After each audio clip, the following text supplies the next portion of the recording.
Só percebemos a importância da nossa voz quando somos silenciados. Sejam muito bem-vindos a mais um vídeo do Verso em Prosa, esse canal que tenta mostrar um pouco da literatura para vocês. Se você já é inscrito no nosso canal, curte, compartilha com seus amigos. Se você ainda não é, se inscreva. Também siga a gente no nosso Instagram, @versoemprosa-literatura. Bom, a frase que eu disse há pouco é da Malala, que é o tema da nossa resenha hoje. Uma menina super inteligente, competente. Ela falou isso quando ganhou o Prêmio Nobel da Paz em 2014.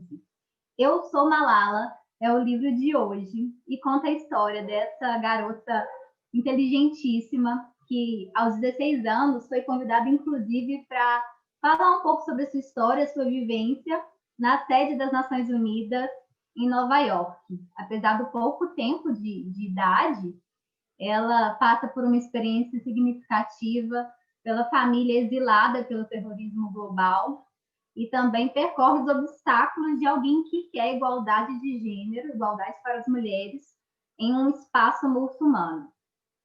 A Malala nasceu no Paquistão em 1997. Já nos primeiros anos de vida escolar, sentia as dificuldades ali de uma região onde há uma grande desigualdade social e também de gênero. É um país onde rifles são disparados em comemoração ao nascimento de um menino, e em contrapartida, quando o nascimento é de uma menina, esse bebê chega até a ser escondido atrás das cortinas, porque não era um grande orgulho ter uma filha, né, uma garota, uma vez que a função dela vai ser unicamente procriar e cozinhar. Bom, junto com a beleza do Vale do Swat e do deserto, a família da Malala sente o pavor de uma vida sob o olhar do Talibã. Esse livro, Eu Sou Malala, foi escrito em parceria com a jornalista britânica Christina Lamb e fala um pouco da história dessa menina, que desde muito cedo gostava muito de estudar, era super estudiosa, bem CDF, gostava de nota, de certa forma ela era até um pouco competitiva em relação a isso, bem participativa nas aulas. Ela fazia, inclusive, alguns trabalhos extra-classes, tipo teatro, que também se destacava bastante, mas teve essa vida de estudante interrompida quando o Talibã conseguiu ali tomar o poder daquela região. E desde então as meninas não poderiam mais ir para a escola. Claro, a Malala não se conformou com isso. De forma mais segura, primeiro criando um pseudônimo e depois tendo coragem para mostrar as caras, a Malala denunciou todos os abusos que estava vivendo, a realidade que ela estava vivendo ali. E isso ganhou um destaque internacional muito grande. Ela, inclusive, fez algumas entrevistas internacionais e por mostrar uma realidade tão cruel, ela virou vítima, ela virou um alvo do Talibã. Bom, em 2012, quando ela tinha apenas 15 anos, um membro desse grupo parou o ônibus escolar no qual ela estava e deu um tiro nela. Esse tiro foi quase fatal. Desde então, Malala vive com a sua família na Inglaterra e ainda continua assídua, lutando pelo direito de todas as crianças ao acesso pela educação, ao acesso a essa cultura, ao direito de leitura e de informação. Vamos entender, então, um pouco mais da história dessa menina tão guerreira, tão corajosa, que mesmo vítima de uma violência tão grande, continua com um pensamento altruísta. Dessa garota que disse: o Talibã podia tomar nossas canetas e livros, mas não podia impedir nossas mentes de pensar. Os extremistas mostraram o que mais os assusta: uma menina com um livro. Eduardo, conta um pouquinho mais sobre essa menina. Então, pessoal, dando continuidade ao relato da história da Malala, eu gostaria de comentar uma obra paralela voltada para o público infanto-juvenil, que é Malala, uma menina que queria ir para a escola, também escrita por uma jornalista brasileira chamada Adriana Carranca, que é especialista em Oriente Médio, sempre cobriu alguns conflitos e vem trazendo em linguagem acessível para esse público a história dessa figura tão representativa pela luta da educação. Eu acho que o mais importante na história da Malala é a construção de referências nesses tempos tão difíceis, né?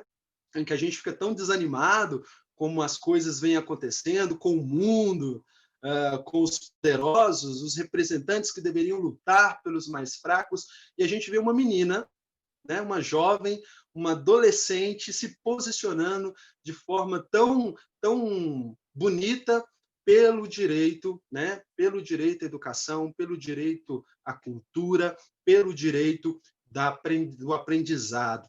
Eu acho que isso é importante para nós e eu acho que a proposta dessa jornalista também é louvável por poder proporcionar esse acesso a esse público também que está em formação. Outra coisa que é muito importante e significativa na história da Malala, que também já foi comentado anteriormente, é o papel da família, né? Como que os pais da Malala dão esse suporte para que ela possa ter acesso à educação, contrariando todo esse grupo, né? Toda essa cultura, enfrentando o Talibã, né? Enfrentando um grupo extremamente violento, extremista, fundamentalista, como que para essa família esse suporte, esse amparo é importante, e fica essa reflexão para nós. O que nós temos feito também para promover a educação? Será que a educação para o brasileiro é um valor? Às vezes a gente toma a escola, o estudo como uma obrigação e não como um valor. A Malala não. A Malala vê na educação, vê no aprendizado, vê no ensino essa possibilidade de transformação de si, a transformação do seu entorno, e é muito interessante como que ela vai servir de exemplo para suas amigas, né? Como que essa rede de transformação, de influências é tão importante para nós. Então, aí fica também a sugestão da leitura dessa versão infanto-juvenil, Malala, uma menina que queria ir para a escola. Bom, o livro da Malala é um livro extremamente significante quando pensamos em educação e na sua importância. Eu acho que esse livro veio muito a calhar nesse tempo de pandemia, em que as escolas estão fechadas, em que eu acho que essa vontade de estudar ou o valor do estudo se intensificou, porque eu acho que quando é tirado isso de você, você dá mais valor. E aí é muito interessante porque eu li o livro da Malala para adultos e é um livro que não tem como não se emocionar. Que ao longo de toda a história, a luta para que ela conseguisse estudar, não só ela como as amigas, e como que era difícil numa região carente, numa região que, além de não ter as condições econômicas, era tolhida por conta do Talibã. Lá, vale destacar que existia o pai dela, da Malala, ele construiu uma escola no início, só que aí não deu muito certo, depois arrumou um outro sócio, e aí, depois de muitas tentativas, ele finalmente construiu a escola em que a Malala frequentava, uma escola em que as salas eram separadas, a sala de meninos, a sala de meninas. E aí eu contei a história de criança para minha sobrinha Maria e falei assim, nossa Maria, lá no Paquistão, menina não pode estudar. Só tem escola para menino. E aí a Maria, com a doçura dela de 4 anos, ai, Dinda, não gostei, tô com raiva. Escola só para meninos é uma escola boboca.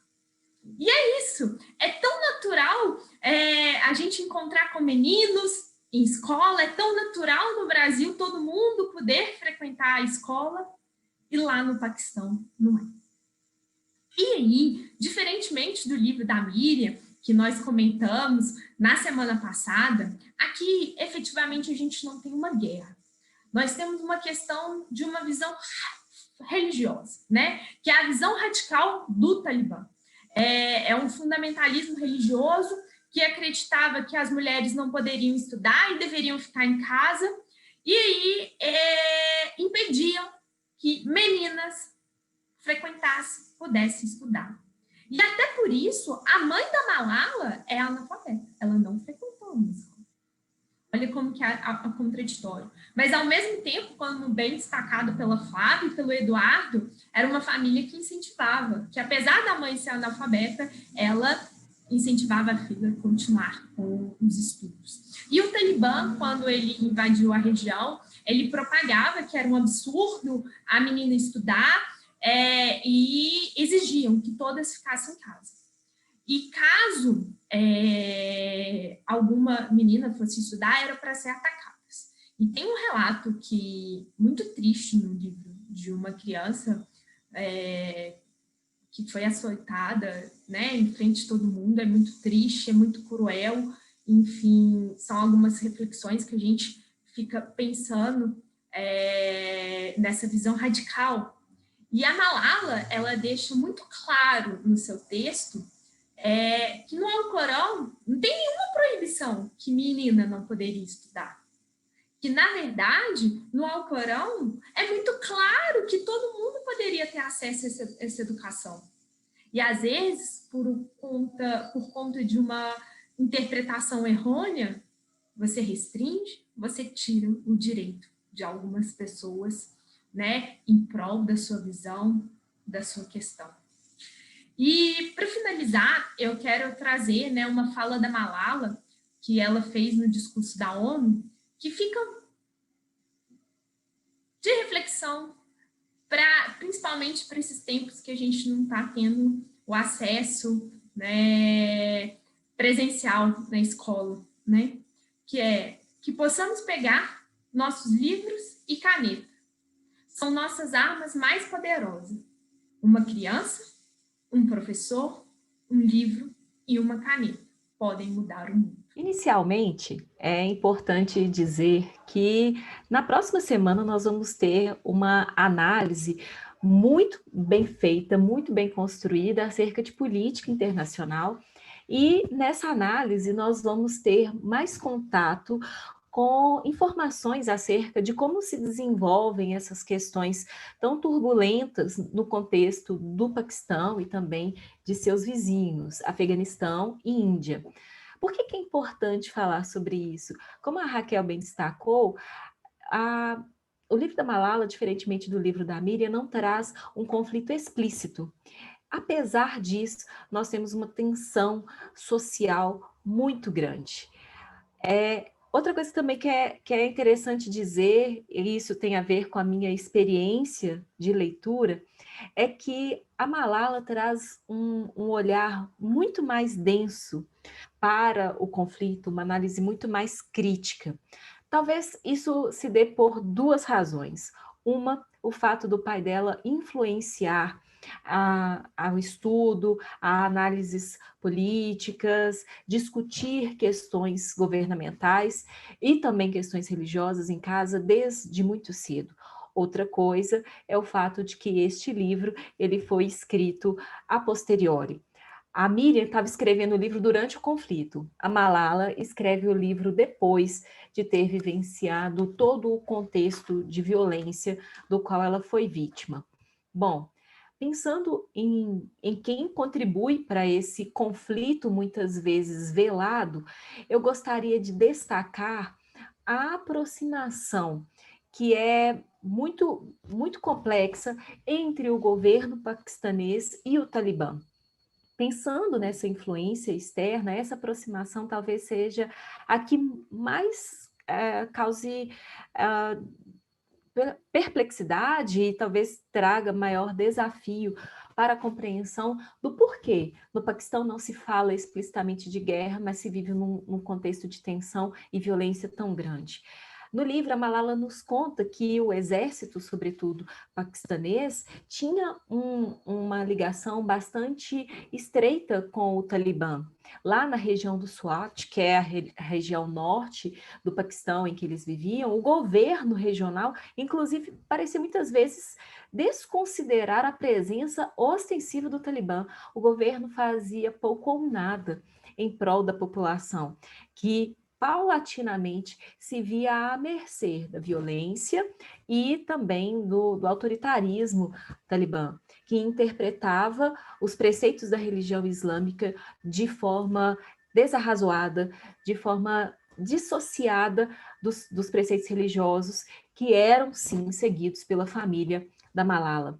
Bom, para pensar um pouco nessa complexidade, eu gostaria de destacar 2 momentos do livro em que nós percebemos essa influência de atores internacionais e de outros países. 2 momentos que constroem o momento derradeiro em que Malala é atingida por um tiro. O primeiro deles é em 2005. O Paquistão ele é atingido por um terremoto de grandes proporções, sobretudo no norte do país, as pessoas têm muitos problemas. E a Malala nos diz que, naquele contexto de 2005, a população ela foi atendida, em parte, por militares norte-americanos que se encontravam nas proximidades, no Afeganistão, na luta contra o terror, mas os norte-americanos não prestaram a ajuda que foi mais significativa. Quem mais se destacou quanto à ajuda da população foram grupos que tinham a religião como bandeira, grupos de apoio islâmico.